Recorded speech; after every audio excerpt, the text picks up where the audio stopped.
practice with this. I am so out of practice. All of my recent videos have been like vlog style or kind of just very informal. And so setting up and everything like to really film like, y'all, we gonna do what we can, and whatever we can't is just not gonna be, but we're gonna try to make it through it. So we are here today for my 5 things video. It feels like it has been so long since I've done one of these. The last one of these that I did was for offensive formations, which was like 2 months ago or something like that. And as much as I know that I no longer have the mental capacity or energy for a release every month like I used to do, and kind of at the beginning of my career, it still always just feels like, what are you doing? Why don't you have a book out? But I do have a book to put out. I have a book to put out, and we are going to talk about it today. So today we are going to be talking about Prior Affair, which is a night shift novella. I finished it at just around 45,000 words. I feel like I was able to tell a really beautiful story in those 45,000 words, and hopefully you will agree with that. Number one, the title. This book almost had several different names, like so many different names that I don't even remember all of them, but we had a casual encounter, casual acquaintance, and then previous encounter, previous acquaintance. I had titled a sample, one of the sample Sundays, I titled it Shifted Perspectives, and that would have worked for the title of this book, except that it did not work on the cover. Like, the word perspectives was way too long in comparison to the word shifted, and the way the cover convention that I put into place with the first night shift book, which is equivalent exchange, where the first word is right side up and then the other word is upside down, so that if you turn whichever way you turn the book, you know, you'll be able to read one of the words of the title and then the two cover images or whatever, where the hero and the heroine, you know, different sides, etc., etc., etc. That cover convention, I like the word perspectives just did not work. And so I was like, oh man, okay, so what am I gonna name this book? It went through several different like working titles. Like, if you saw the folder for this project, because every time I save a chapter, like every time I write a chapter, I save it into a document of its own, just so that I have a running, backup, I guess, of each one. And the names of those are all over the place, but we settled on Prior Affair because it just fits. It's kind of a spoiler, like just a tiny bit of a spoiler. I'm sorry, I'm looking at my list because I'm trying to see if I wrote down that I was going to talk about that. I'm going to talk about it like a tiny bit, but when you read the book, the title is going to make much more sense to you. Number 2, there is a somewhat unexpected historical element to this book. Like, I did not intend, like, when I started writing it, I really did not know what I was going to be writing. Like, I really did not know all the details. Like, I started out with a certain plot line. If you've watched my Let's Write a Book videos, all of this has been spoiled for you, but you heard me talk about starting with a certain plot line, and then and that's how this always works for me. I start with a certain plot line, and then everything else kind of builds off of that plot line. And where I ended up was having this intense historical, element that is just very present throughout the book, even though the book is very firmly set in modern times. It's kind of a past meets present kind of thing that I was not at all expecting, but I ended up like, I really like it, like, to a surprising degree. I don't know. I'm more likely than not, I'm not going to be writing a historical. I did toy with the thought. But whether or not that is actually going to happen, I don't know. I don't know about that one. 3, we always, always, always make time to visit old friends in a CCJ project, and this one is not any different. We are actually taking it way, way back with this one, in that we get some cameos from Cameron Taylor, who is one of the heroines in The Trouble with Us. We get to check in a little bit with Will, who was her hero, and he is also a firefighter, if you remember from that book. We have Will rescuing Cam. He's one of the ones who rescues Cam from her thing that she has going on. No spoilers. And Ellis rescues Haley.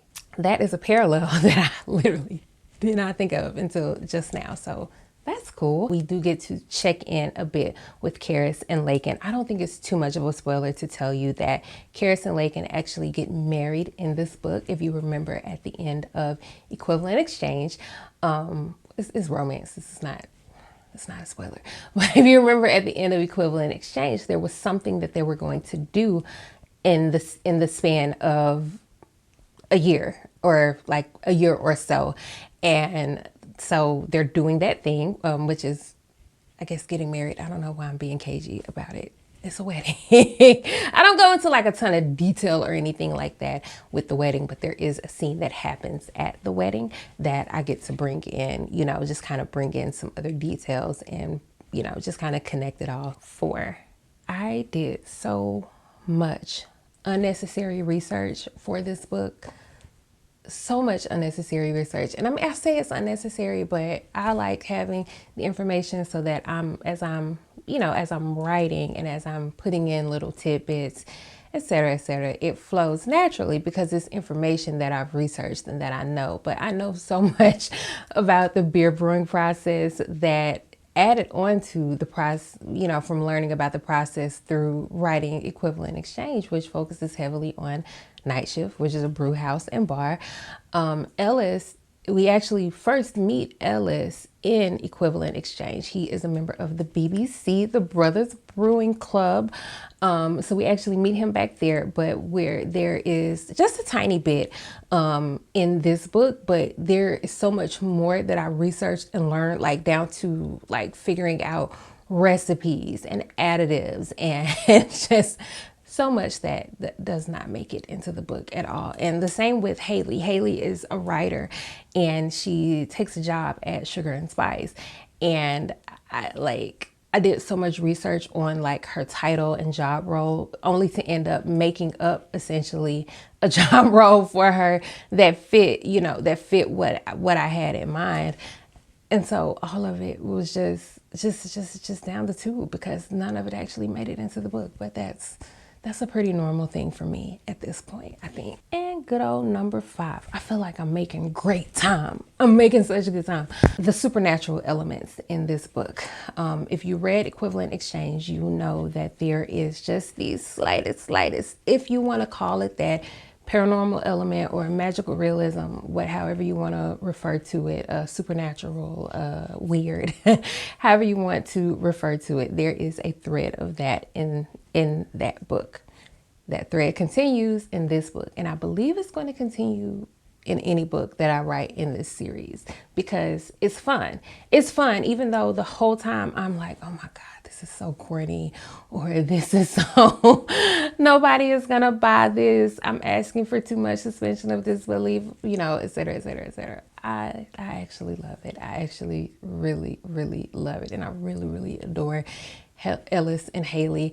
I'm not going to get into it too much. Because I could very easily drift into spoilers, and I don't want to do that, especially for those of you who maybe specifically avoided my Let's Write a Book series because I made it clear that those videos are going to be full of spoilers. I am going to be respectful of your desire to let it all be a surprise, but just know that there is going to be, you know, if you enjoyed that element in equivalent exchange, the element is here as well. My betas have assured me so far that it is well done and that it is done without being creepy or without venturing into it being too weird.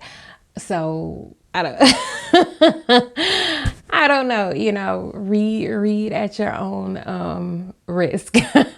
So that is 5 little tidbits about Prior Affair, which is going to be coming out next Friday.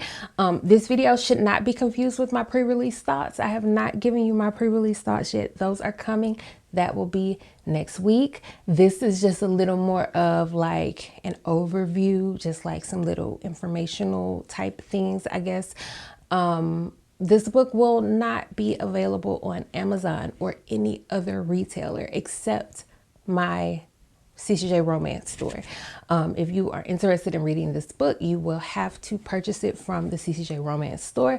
All of those sales are delivered by BookFunnel, which with BookFunnel, you can either download the app. It's really, really easy. I would honestly recommend just download the app. But if you're not really into that, that's okay too, because there is like, they give you instructions for pulling the book onto your Kindle device so that you can read it on your Kindle device as well.